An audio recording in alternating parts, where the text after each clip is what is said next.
सभी विद्यार्थियों को नमस्कार। मैं उमेश माथुर क्लासेज और फवीज इंस्टीट्यूट ऑफ मैथमेटिक्स के प्लेटफॉर्म पर आपका स्वागत करता हूं। पिछली क्लास वाला क्वेश्चन डिस्कस करते हैं।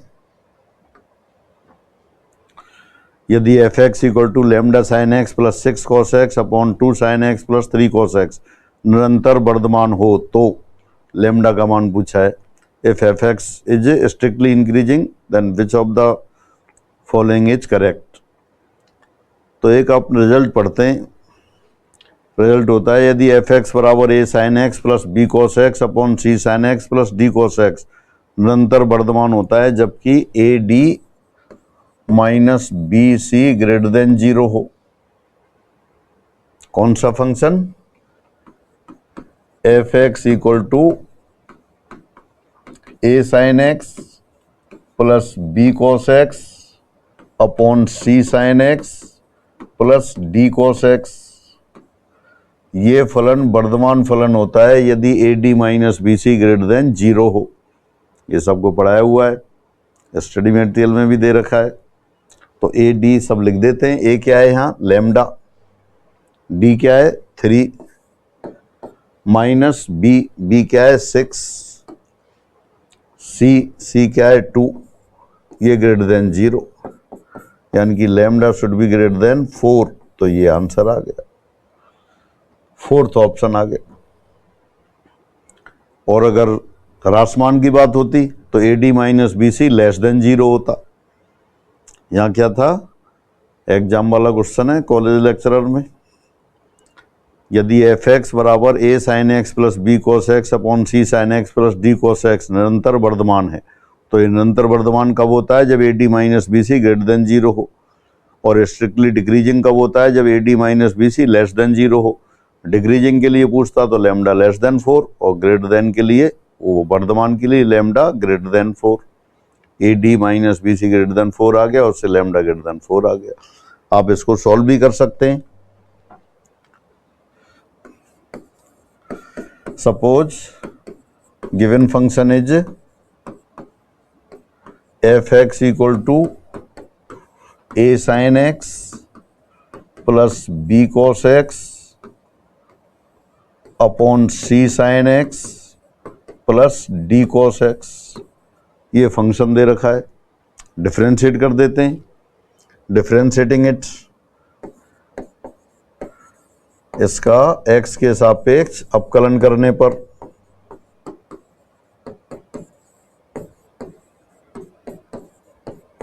Differentiating it with respect to x क्या आ जाएगा? F dash X, denominator as it is C sine X plus D cos X. Derivative of numerator A cos X minus B sine X. फिर minus फॉर्मूले से numerator A sine X plus B cos X as it is. नीचे वाले को differentiate किया। Derivative of denominator C sine X plus D cos X का derivative सी cos X minus D sine X upon C sine X plus D cos X whole square.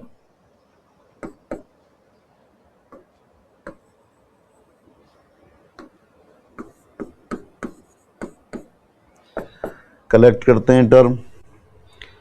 पहले sine x multiply करेंगे तो यहाँ से आएगा minus B C sine X. पहले cos X ले लेते हैं, A D cos square x.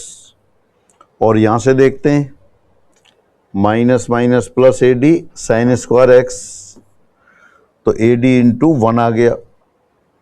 पहले ए इंटू डी वाली टर्म ली, पहले ब्रैकेट से दूसरे bracket A into D cos square X. और वहाँ देखा minus A sine X into minus D sine x. तो A D sine square x A D common ले लिया। फिर बी सी, यहाँ से माइनस बी सी कॉमन लिया।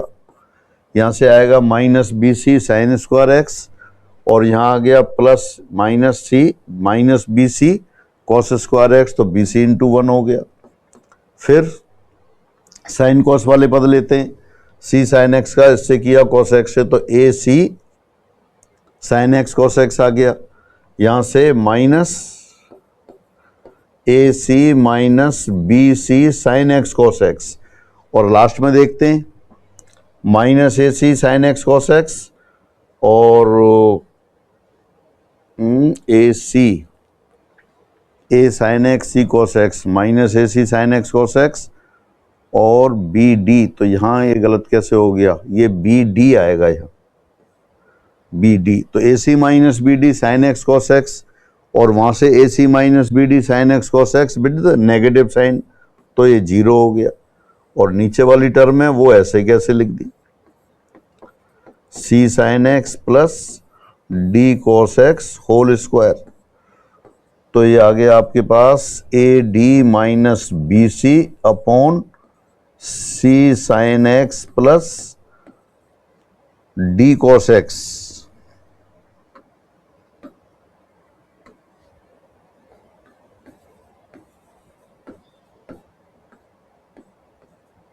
Whole square. अब ये निरंतर वर्धमान के लिए क्या होना चाहिए, F dash X should be positive. तो ये पॉजिटिव, नीचे तो परफेक्ट स्क्वायर है, पॉजिटिव होगा, तो A D minus B C positive होना चाहिए। तो ये रिजल्ट की तरह आपको लर्न करके रखना है। पहले फंक्शन लिया F X, simple U upon B से डिफ्रेंशिएट कर दिया, जो भी टर्म है कलेक्ट की वो टर्म कलेक्ट कर ली, तो फाइनली आपके पास आ गया A D minus B C upon C sine X plus D cos X whole square. अब नीचे वाला हमेशा पॉजिटिव होगा, तो वर्धमान होने के लिए क्या होना चाहिए, A D minus B C positive, और अगर ह्रासमान की पूछता तो A D minus B C less than 0 होना चाहिए। दोबारा देखते हैं उसी क्वेश्चन को, क्या लिखा था, एफ एक्स बराबर lambda sine X plus 6 cos X upon 2 sine X plus 3 cos X is strictly increasing function. तब लेमडा की वैल्यू पूछी थी, अगर ये स्ट्रिक्टली इंक्रीजिंग है तो A D minus B C greater than 0 होना चाहिए। A B C D compare किया आपने, वैल्यू रख दी, तो lambda into 3 minus 6 into 2 greater than 0, lambda greater than 4 आ गया। तो फाइनली इस पर डिपेंड क्वेश्चन एग्जाम में भी आते रहते हैं, तो आपको लर्न करके रखना है कि फलन एफ एक्स बराबर A sine X plus B cos X upon C sine X plus D cos X कब वर्धमान होगा, जब A D minus B C greater than 0। ह्रासमान कब होगा, जब A D minus B C less than 0। अगला क्वेश्चन, ये फिर आपके लिए होमवर्क है। यदि y बराबर tan inverse X upon under root 1 minus X square plus sec inverse under root sec inverse bracket 1 upon under root 1 minus X square where mod of X less than 1, then D Y by D X equal to what. तो इस function के लिए D Y by D X निकालना है, कोशिश करनी है वही बिना पेन चलाए निकालना है। फिर सॉल्यूशन और अगले क्वेश्चन के साथ अगली क्लास में मिलते हैं। सभी को नमस्कार।